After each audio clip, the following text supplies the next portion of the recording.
नमस्कार. मी भाग्यश्री पाठक. मार्केट आणि मी हा सोप्या मराठीतून शेअर मार्केट समजावून सांगण्याचा माझा एक उपक्रम आहे. या महिन्याच्या अखेरीला 29-30 तारखेला मी कोर्स ठेवला आहे. कोर्सची चौकशी करण्यासाठी मोबाईल नंबर 9699615507 9699615507 या नंबरवरून तुम्ही कोर्सची चौकशी करू शकता. चला लवकर. लग्न सरलं, मांडव परतलं झालं, सूप वाजलं. अहो कुणाचं? रिझल्ट सरले. 15 तारीख झाली. आता आपण पुढच्या क्वार्टरच्या रिझल्टकडे लक्ष देणार. या क्वार्टरमध्ये कोणाचं रेटिंग वाढवलं आहे, कोणाची टार्गेट्स वाढवली आहेत, कोणाचे रिझल्ट चांगले आले, या सगळ्या गोष्टींकडे लक्ष देऊन आपण आपल्या पुढच्या प्रवासाला निघणार. म्हणजेच सूप वाजलं, लग्न संपलं, मांडव परतलं झालं आणि रिझल्टही 15 तारखेला म्हणजे 45 दिवस असतात रिझल्ट. त्याप्रमाणे 15 तारखेपर्यंत सगळे रिझल्ट लागले. आता अजिबात रिझल्ट लागणार नाही तसं नाही. काही जणांनी उशिरा रिझल्ट देण्याची परवानगी घेतलेली असते. त्याप्रमाणे एक तुरळक रिझल्ट लागतात, पण 95 ते 96% रिझल्ट 15 तारखेपर्यंत लागून जातात. आजचं मार्केट बघायचं झालं तर फॉरेन इन्व्हेस्टर्सची कॅशमध्ये पण विक्री आहे, फ्युचर्सला पण विक्री आहे. 7,157 कोटीची विक्री कॅशमध्ये आहे आणि DIIची मात्र खरेदी आहे 8,461 कोटींची. अमेरिकेमध्ये मंदी होती म्हणजे मार्केट पडलं होतं. पण टॅरिफच्या दृष्टीने बघायचं झालं तर 250 फूड प्रॉडक्ट्सवर कमी टॅरिफ केला जाईल. त्याच्यामध्ये चहा, कॉफी, मसाले, कोको, नारळ, संत्री असे काही फळांचा पण समावेश आहे. तर त्याचा भारतातून ज्या गोष्टींची निर्यात होते त्याला याचा फायदा होईल. जे देश रशियाबरोबर बिझनेस करतात त्यांना जास्तीचे टॅरिफ लावले जाते. वॉरन बफेट यांनी काही बदल केले, काहीमधले त्यांचा जो स्टेक होता तो कमी केला आहे. ॲपल आणि बँक ऑफ अमेरिकामधला त्यांची स्टेक कमी केला आहे, तर अल्फाबेटमध्ये त्यांनी स्टेक वाढवला आहे. ट्रेड डीलची चर्चा चालू आहे. आता पुढचा ट्रिगर म्हणजे ट्रेड डीलचंच आहे. बाकीच्या सगळ्या बातम्या मार्केटच्या दृष्टीने ज्या होत्या त्या संपल्या. तर सोयाबीन, कॉर्न आणि काही डेअरी प्रॉडक्ट्स याला ड्युटी फ्री इम्पोर्टमध्ये घातलं जाईल असा एक अंदाज व्यक्त केला जातो. तर जे रिझल्ट 14 तारखेला मार्केट संपल्यानंतर आले ते रिझल्ट आपण पाहूया. प्रिव्हेग यांचा लॉस वाढला आहे. सिमेंट्सचा रिझल्ट ठीक म्हणूया आपण. प्रॉफिट मार्जिन दोन्ही गोष्टी कमी झाल्या आहेत. ड्रीम फोक्स कमजोर रिझल्ट आहे. इझी ट्रिप फायद्यातून तोट्यात गेली आहे. कराव, स्टायलॅब दोन्हीही मध्यम आहेत रिझल्ट. सिक्वेंट सायंटिफिकचा रिझल्ट सुंदर आहे, आज तेजीत राहू शकतो. आणि SKF यांचाही रिझल्ट चांगला आहे. फायदा, रेव्हेन्यू, मार्जिन सगळ्याच गोष्टी वाढल्या. अशोका बिल्डकॉनचा रिझल्ट कमजोर आहे.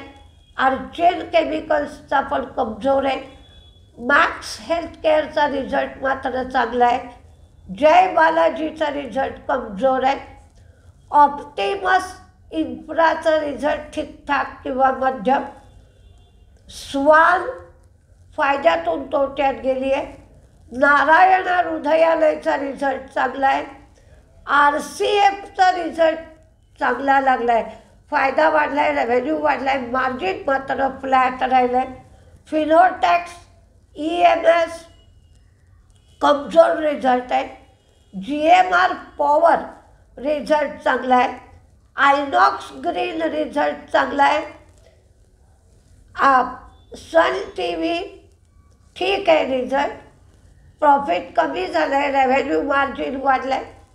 उत्कर्ष कमजोर रिझल्ट आहे. ब्रेन बीज लॉस कमी झाला आहे, रेव्हेन्यू वाढला आहे, मार्जिन फ्लॅट आहे. अहलुवालिया कॉन्ट्रॅक्ट रिझल्ट चांगला आहे.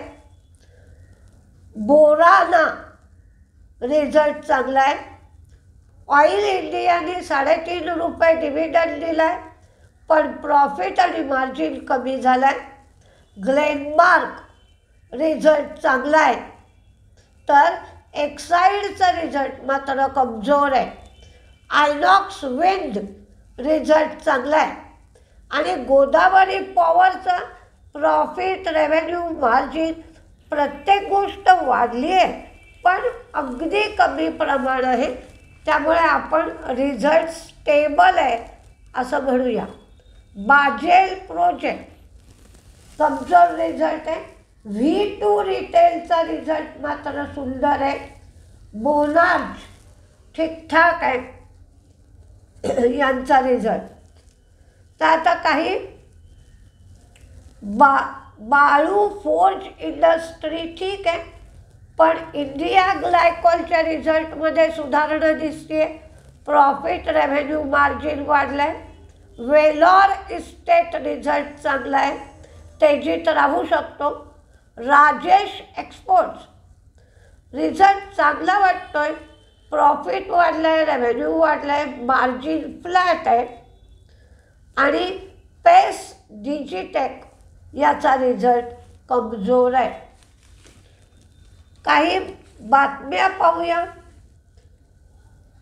आपण काही गोष्टी शिकतोय आता, तर त्याच्यामध्ये ग्रो आणि एंजल दोन्ही गोष्टी विचार केला दोन्हीचाही, तर ग्रोचं व्हॅल्युएशन आता 50 पटीवर गेला आहे. त्या मानाने एंजल हा 32 पटीवर आहे. म्हणजे ग्रोची किंमत जरी कमी असली आणि एंजलची किंमत जास्त असली तरी एंजल स्वस्त आहे, त्या मानाने ग्रो महाग आहे. असं जेव्हा असतं की सांगणारे लोक सांगतात की 144 रुपयाचा शेअर असला तरी तो महाग आहे आणि 2700 रुपयाचा शेअर असला तरी तो स्वस्त आहे. तर हे स्वस्त महाग दोन गोष्टी कशावरनं ठरतात, तर तो शेअर किती पटीमध्ये चालला आहे, अर्निंगच्या किती पटीमध्ये चाललं आहे याच्यावरनं ठरत असतं. तर हे आपण शिकू शकतो. टाटा मोटर्सनी सांगितलं आहे पॅसेंजर व्हेकल उद्योगासाठी सुरुवात संथ झाली. सप्टेंबर ऑक्टोबरमध्ये याला वेग आला, कारण सणावाराचा सीझन होता, GST कमी झाला. तर टाटा मोटर्समध्ये 10% ग्रोथ अपेक्षित आहे. म्हणजे जेव्हा इंडस्ट्रीची प्रगती फ्लॅट होती तेव्हा टाटा मोटर्समध्ये 10% ग्रोथ झाली होती. JLRच्या कार्यक्षमतेवर काहीसा परिणाम झाला, कारण सायबर अटॅक झाला होता. सप्टेंबरमध्ये रेव्हेन्यू कमी झाला, पण त्यांचं मार्जिन मात्र 1370 पॉईंटनी वाढलं. त्यांनी गायडन्स वाढवला आहे, उलट -2% 0% असा गायडन्स केला. DV's लॅब त्यांची तपासणी 10 ते 14 या काळात झाली होती. त्या 0 ऑब्झर्वेशन आहेत. पण अरविंदो फार्मा मात्र मंदीत राहू शकेल. राजस्थान युनिटची तपासणी झाली होती, तिथे 9 त्रुटी दाखवल्या आहेत. डॉक्टर रेड्डीज श्रीकाकुलम आंध्र प्रदेश युनिटची तपासणी झाली होती, 0 ऑब्झर्वेशन्स आहेत. त्यामुळे हाही तेजीत राहू शकतो. कोटक 21 तारखेला स्प्लिटवर विचार करणार आहे म्हणून कोटक तेजीत राहू शकतो. इंडियन हॉटेल स्पर्श इन्फ्रामध्ये 51% स्टेक 240 कोटीला घेणार आहे. फॅबटेक सौदी अरेबियाकडून 69 कोटीची ऑर्डर मिळाली आहे. हिंदुस्तान झिंक टंगस्टन ॲसोसिएट मिनरल ब्लॉकची बोली त्यांनी जिंकली आहे आणि तो एरिया आहे 308 हेक्टरचा. गार्डन रिच ग्रीनफील्ड शिपयार्डसाठी त्यांनी आंध्र प्रदेशबरोबर करार केला आहे. इन्फिबीम त्यांना पेमेंट ॲग्रिगेटर म्हणून परवानगी मिळाली आहे. मारुती ग्रँड व्हिटाराच्या गाड्या 39,506 गाड्या त्यांनी रिकॉल केल्या आहेत आणि गेजचा जो प्रॉब्लेम आहे तो रिपेअरिंग केला जाईल असं मारुतीने सांगितलेलं आहे. अशोका बिल्डकॉन यांना एक कॉन्ट्रॅक्ट आधी मिळालं होतं 288.18 कोटीचं. MMRDAकडून कॉन्ट्रॅक्ट मिळालं होतं, ऑर्डर मिळाली होती. हे प्रोजेक्ट कॅन्सल झालं आहे कारण त्या प्रोजेक्टमध्ये काही फेरफार झालेत म्हणून. लुपिन नागपूर युनिटची लुपिनच्या तपासणी केली, त्याला 0 ऑब्झर्वेशन्स आहेत. त्यामुळे लुपिनही तेजीत राहू शकतो. तर आज कोणते शेअर तेजीत मंदीत राहतील हे पाहताना आता मध्यंतरीच्या काळात ट्रेड डील होईपर्यंत कोणतेही ट्रिगर नाही. तर कोणता सेक्टर तेजीत राहू आहे, तेजीत राहतोय, कशाचं रेटिंग वाढवलेलं आहे, कशाचे रिझल्ट चांगले आहेत, या सगळ्या गोष्टींचा विचार करून या 10-15 दिवसात ट्रेड घेता येऊ शकेल. किंवा एखादा चांगला शेअर अचानक पडला काही विचित्र कारणामुळे तर त्याचा तुम्हाला शॉर्ट टर्मसाठी ट्रेड घेता येईल.